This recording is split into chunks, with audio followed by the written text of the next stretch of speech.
Hello guys, स्वागत है आप सभी का ऑनलाइन स्टडी एकेडमी में। आज डेट है 20 जून 2020 और आज के डेट के जो भी इंपॉर्टेंट करंट अफेयर्स होंगे वो सारे हम इस वीडियो में डिस्कस करेंगे।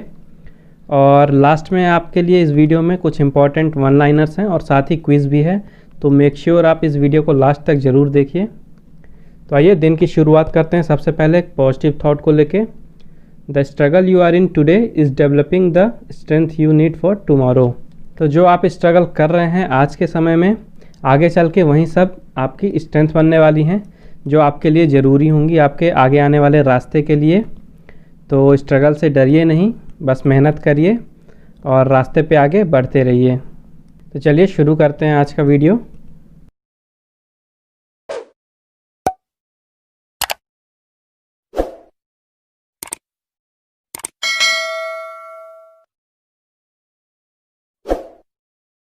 तो आज के क्वेश्चन देखने से पहले कल के क्वेश्चन का कुछ रिवीजन कर लेते हैं। हाल ही में बेल्जियम में भारत के अगले राजदूत के रूप में संतोष झा को नियुक्त किया गया है। उसके बाद हाल ही में AIFF द्वारा पद्मश्री पुरस्कार के लिए IM विजयन को नामांकित किया गया है। उसके बाद है विश्व मरुस्थलीकरण और सूखा रोकथाम दिवस 2020 यानी कि world day to combat desertification and drought 2020 जो है वो 17 जून को मनाया गया।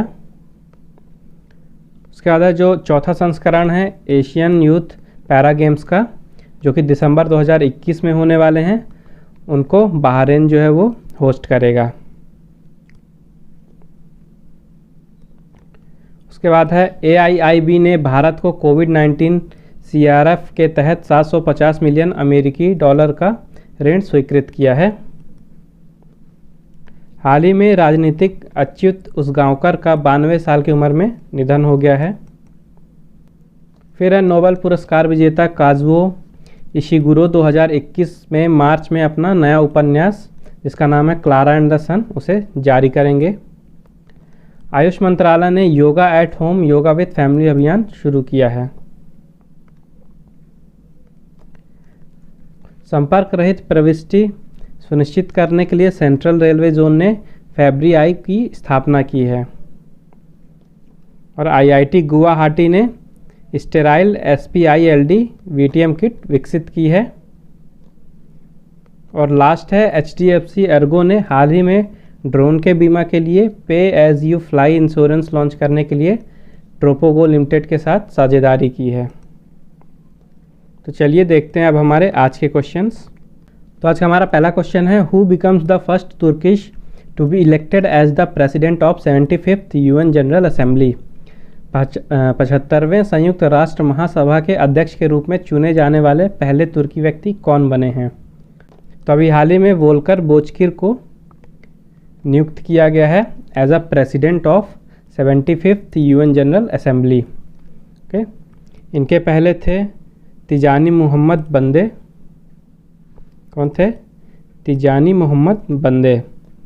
और इनको रिप्लेस करेंगे वोल्कर बोचकिर। इनका जो कार्यकाल होगा वो 1 साल का होगा, यानी ये 1 साल के लिए चुने जा रहे हैं। जो यूनाइटेड नेशन जनरल असेंबली है UNGA, ये यूनाइटेड नेशंस के जो 6 प्रिंसिपल ऑर्गन्स हैं उन्हीं में से एक है। ओके, इसका इस्टेब्लिशमेंट हुआ था 1945 में और इसका जो हेडक्वार्टर है वो है न्यूयॉर्क USA में। नेक्स्ट क्वेश्चन है, India has been elected as the non permanent member of UNSC with how many votes. कितने वोटों के साथ भारत को UNSC के गैर स्थायी सदस्य के रूप में चुना गया है? तो UNSC है यहाँ पे United nation security council. Okay, तो अभी हाल ही में भारत को जो है तो वो as a non permanent member UNSC का इलेक्ट कर लिया गया है। और इंडिया को इलेक्ट होने के लिए 128 वोट्स चाहिए थे और इंडिया को मिले हैं 184 वोट्स। 184 कंट्रीज़ ने इंडिया के पक्ष में वोट दिया है आउट ऑफ 192। तो सबसे पहली बार 1950 में यानी कि 1950 में India as a non permanent member चुना गया था और ये 8वीं बार है, 8th टाइम है ये, जबकि India as a non permanent member चुना गया है यूएनएससी में। और जो ये चुनाव हुआ है ये 2 साल के लिए है, यानी कि इंडिया 2 साल तक के लिए as a non permanent member रहेगा यूएनएससी का। ओके, जो यूएनएससी है यानी यूनाइटेड नेशन सिक्योरिटी काउंसिल, उसकी स्थापना हुई थी 24 अक्टूबर को 1945 में। और जो इसका भी हेडक्वार्टर है, इसका हेडक्वार्टर भी है न्यूयॉर्क यूएसए में। और यूएनएससी भी जो यूनाइटेड नेशंस हैं उनके 6 प्रिंसिपल ऑर्गन में से एक है। नेक्स्ट क्वेश्चन है, who has been appointed as the new prime minister of Kyrgyzstan. Kyrgyzstan के नए प्रधानमंत्री के रूप में किसे नियुक्त किया गया है। तो अभी हाल ही में जो किर्गिस्तान के मुख्यमंत्री थे मुखम्मदकली अबिलगाजीव, कौन थे, मुखम्मदकली अबिलगाजीव, इन्होंने अपना इस्तीफ़ा दे दिया था। अब उनकी जगह कुबाटबेक बोरोनोव चुने गए हैं नए प्रधानमंत्री किर्गिस्तान के। तो इसका आंसर हो जाएगा आपका फर्स्ट, कुबाटबेक बोरोनेव। ओके, और इनको अपॉइंट किन्होंने किया है, इनको अपॉइंट किया गया है किर्गिस्तान के प्रेसिडेंट के द्वारा, जो कि हैं सोरोनबे जीनबेकोव। कौन है, सोरोनबे जीनबेकोव, ये हैं प्रेसिडेंट हैं किर्गिस्तान के, और इन्होंने ही अपॉइंट किया है कुबाटबेक बोरोनोव को as a new prime minister of Kyrgyzstan. इसके अलावा बात करें तो कुबाटबेक बोरोनोव जो हैं वो फर्स्ट डिप्टी प्राइम मिनिस्टर भी रह चुके हैं 2018 में, और 2011 से लेकर 2018 के बीच ये इमरजेंसी मिनिस्टर भी रह चुके हैं। उसके बाद किर्गिस्तान की कैपिटल देखते हैं, तो किर्गिस्तान की कैपिटल है Bishkek,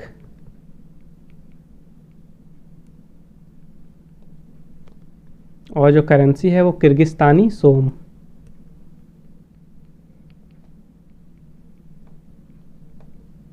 Kyrgyzstani som. Next question है, on which of the following date world sickle cell awareness day 2020 was observed. निम्नलिखित में से किस तारीख को विश्व सिकल सेल जागरूकता दिवस 2020 मनाया गया। तो अभी 19 जून को मनाया गया है world sickle cell awareness day. जो ये सिकल सेल अवेयरनेस डे है तो ये मनाया क्यों जाता है, तो जो भी सिकल सेल डिसीज़ होती है उसके बारे में अवेयरनेस, या जो भी उसके रोगी होते हैं उनके द्वारा जो भी दिक्कतें फेस की जाती हैं और उनके परिवार वालों के साथ जो भी दिक्कतें होती हैं उन सब के बारे में अवेयरनेस फैलाने के लिए ये डे मनाया जाता है। तो सिकल सेल एक तरह का ब्लड डिसऑर्डर है जो किसी भी पर्सन के जो रेड ब्लड सेल्स होती हैं उनको इफ़ेक्ट करता है। तो एक्चुअली में होता क्या है, जो रेड ब्लड सेल्स होती हैं उनका जो शेप होता है वो राउंड होता है, और वो हमारी ब्लड वेसल्स के थ्रू मूव करती हैं और ब्लड में ऑक्सीजन जो है तो सर्कुलेट करती हैं, पहुंचाती हैं। ओके, तो इसके शेप में क्या होता है, इस बीमारी के अंदर क्या होता है कि इसके शेप में चेंजेस आ जाते हैं और ये हल्की सी शेप की हो जाती है। तो उससे क्या होता है कि आरबीसी की जो लाइफ होती है वो शॉर्ट हो जाती है, और आरबीसी की लाइफ शॉर्ट होती है तो आरबीसी की कमी होने लगती है हमारे बॉडी में, और जो फ्लो होता है ब्लड का वो भी अटकने लगता है उस शेप के कारण।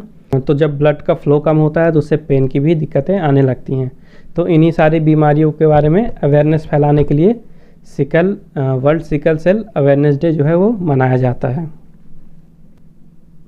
तो आइए बाकी की डेट्स भी देख लेते हैं। 14 जून को मनाया गया था ब्लड डोनर डे, और 15 जून को मनाया गया था world elder abuse awareness day. 16 जून को मनाया गया था international day of family remittances. Next question है, which bank will fully digitize its lending operations. कौन सा बैंक अपने ऋण परिचालन को पूरी तरह डिजिटल करेगा। तो अभी हाल ही में बैंक ऑफ बड़ौदा ने अनाउंस किया है कि उनका जो भी लेंडिंग ऑपरेशन है, जितने भी लेंडिंग ऑपरेशंस जैसे कि होम लोन हो गया, एग्रीकल्चर लोन हो गया, एमएसएमई लोन हो गया, पर्सनल लोन, ऑटो लोन्स, इन सबको फुली डिजिटाइज करेगा। ओके। जो बैंक ऑफ बड़ौदा है ये इंडिया का 3rd largest public sector bank है, 3rd largest public sector bank है। और जो इसका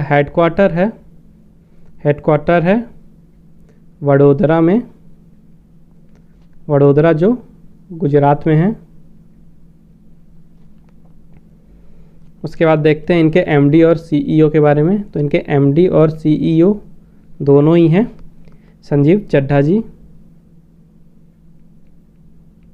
संजीव चड्ढा। और जो इसकी टैगलाइन है India's international bank, India's international bank, यानी कि इंडिया का इंटरनेशनल बैंक। नेक्स्ट क्वेश्चन है, who has launched India's first mobile laboratory for कोविड-19 टेस्टिंग। हाल ही में कोविड-19 परीक्षण के लिए भारत की पहली मोबाइल प्रयोगशाला का शुभारंभ किसने किया है? तो अभी हाल ही में हमारे union health minister doctor Harshvardhan ji ने जो है तो वो लॉन्च किया है भारत का पहला मोबाइल प्रयोगशाला कोविड-19 के परीक्षण के लिए। ओके।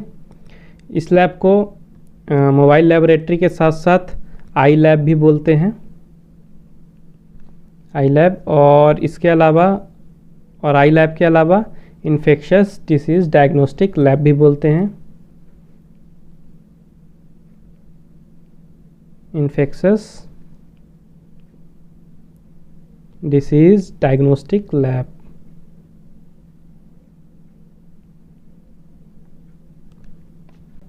तो इसे लॉन्च क्यों किया गया है? तो जो भी रूरल एरियाज़ हैं या जो ऐसे एरिया हैं जहाँ पे ये टेस्टिंग की सुविधाएं पहुँचाने में दिक्कत होती हैं, जो भी इनएक्सेसिबल एरियाज़ होते हैं, उन सब में टेस्टिंग के लिए आसानी से पहुँचने के लिए इसको लॉन्च किया गया है मोबाइल लेबोरेटरी को।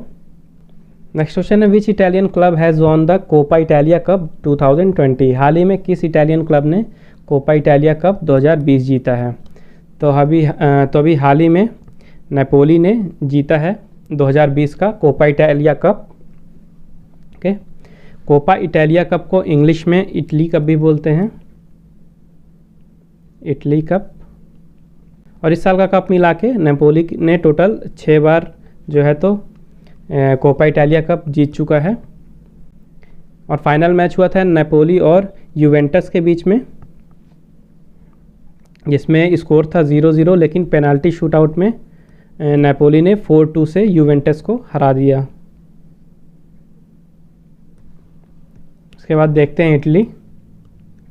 तो इटली की कैपिटल है रोम, करेंसी है इटालियन लाइरा,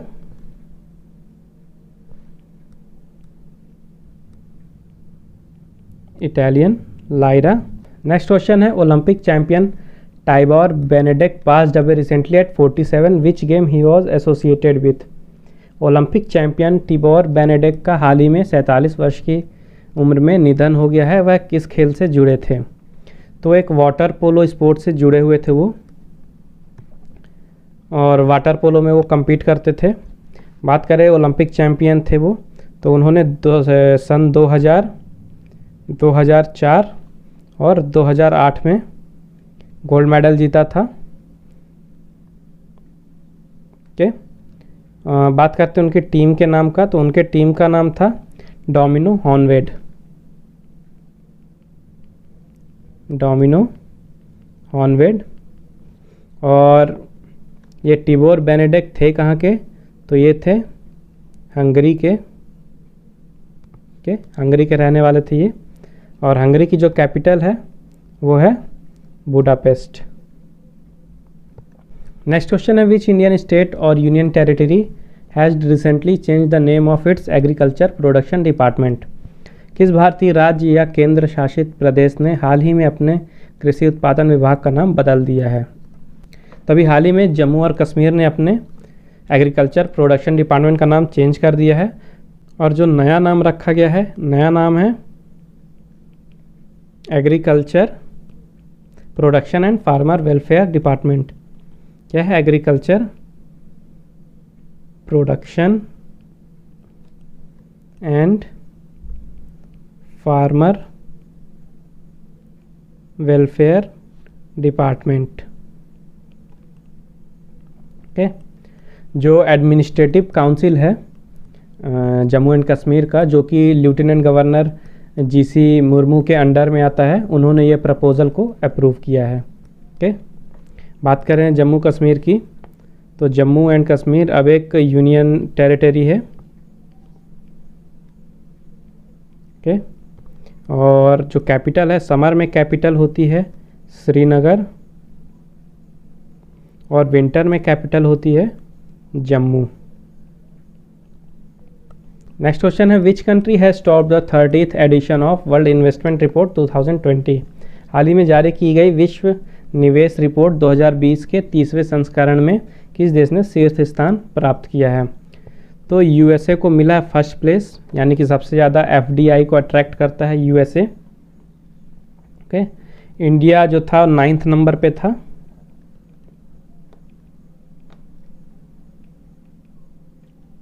ओके, इंडिया जो है 9वां सबसे बड़ा एफडीआई निवेश को रिसीव करने वाला देश था। और पिछले साल की बात करें तो पिछले साल इंडिया की रैंक थी 12th और इस साल हो गई है 9th। रिपोर्ट्स के अकॉर्डिंग जो इंडिया की एफडीआई है उस पर लगभग 20% का इंक्रीमेंट हुआ है और इंडिया की एफडीआई है इस साल की $51 बिलियन के लगभग, $51 बिलियन। ओके, ओवरऑल की बात करें तो जो ग्लोबल एफडीआई फ्लो है, ग्लोबल एफडीआई फ्लो में गिरावट आई है 40% की। ओके, और ये जो एफडीआई है, एफडीआई यानी कि फॉरेन डायरेक्ट इन्वेस्टमेंट। तो ये एफडीआई होता क्या है कि जो भी बाहर की कंपनी, जैसे हमारा देश है भारत, तो जो बाहर की कंपनियां या बाहर के पर्सन्स जो भी आके इंडिया में अपने पैसे इन्वेस्ट करेंगे, अपनी कंपनीज खोलेंगे, तो उनके द्वारा जो भी इन्वेस्टमेंट किया जाता है उसको बोलते हैं फॉरेन डायरेक्ट इन्वेस्टमेंट। उसके बाद बात करते हैं कि इस रिपोर्ट को रिलीज़ किसने किया है। तो इस रिपोर्ट को रिलीज़ किया है UNCTAD ने। तो UNCTAD का फुल फॉर्म है United Nations conference on trade and development. इसका इस्टेब्लिशमेंट हुआ था 1964 में। इसका हेडक्वार्टर है जेनेवा में, जेनेवा स्विट्ज़रलैंड।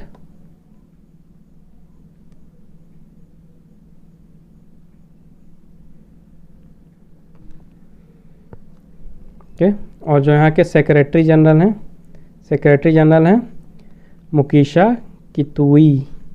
कौन है? मुकीशा कितुई। ओके, नेक्स्ट क्वेश्चन है, Saudi Arabia PIF will invest ₹डैश इनटू जियो प्लेटफॉर्म्स। सऊदी अरब का PIF जियो प्लेटफॉर्म में कितने रुपए का निवेश करेगा? तो हाल ही में अभी जो सऊदी अरेबिया का PIF है, PIF यानी कि पब्लिक इन्वेस्टमेंट फ़ंड, उन्होंने अनाउंस किया है कि वो जियो प्लेटफॉर्म में 11,367 करोड़ यानी कि 11,367 करोड़ रुपीस को इन्वेस्ट करेंगे। ओके, कितना? 11,367 करोड़। और 11,367 करोड़ इन्वेस्ट करके जो सऊदी अरेबिया की PIF हैं वो जियो प्लेटफॉर्म के 2.32% स्टेक जो हैं वो खरीद रहे हैं। कितने? 2.32% स्टेक्स।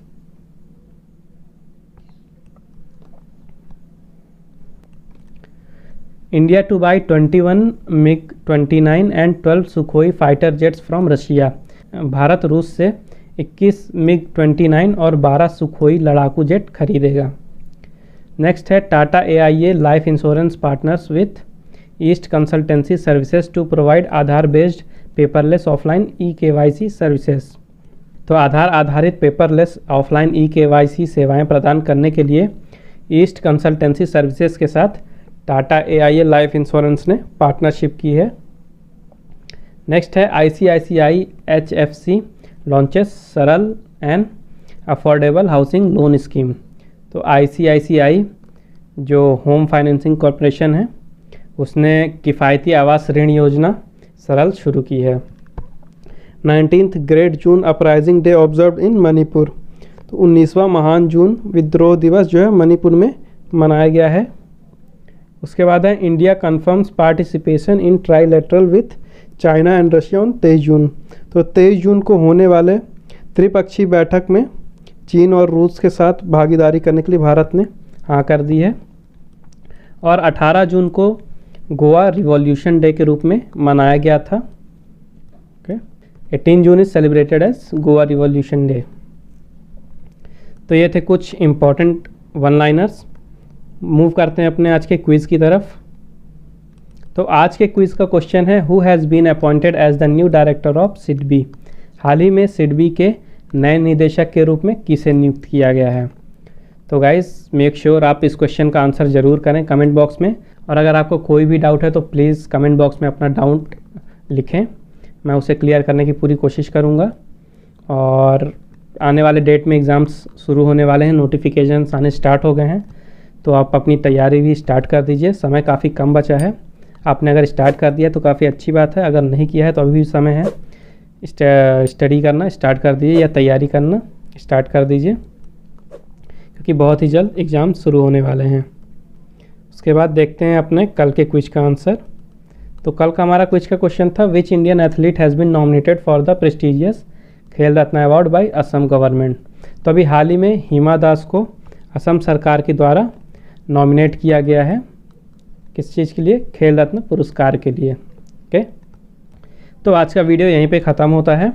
मिलते हैं कल फिर एक नए वीडियो में कुछ नए करंट अफेयर्स के क्वेश्चन के साथ। तब तक के लिए take care, thank you guys.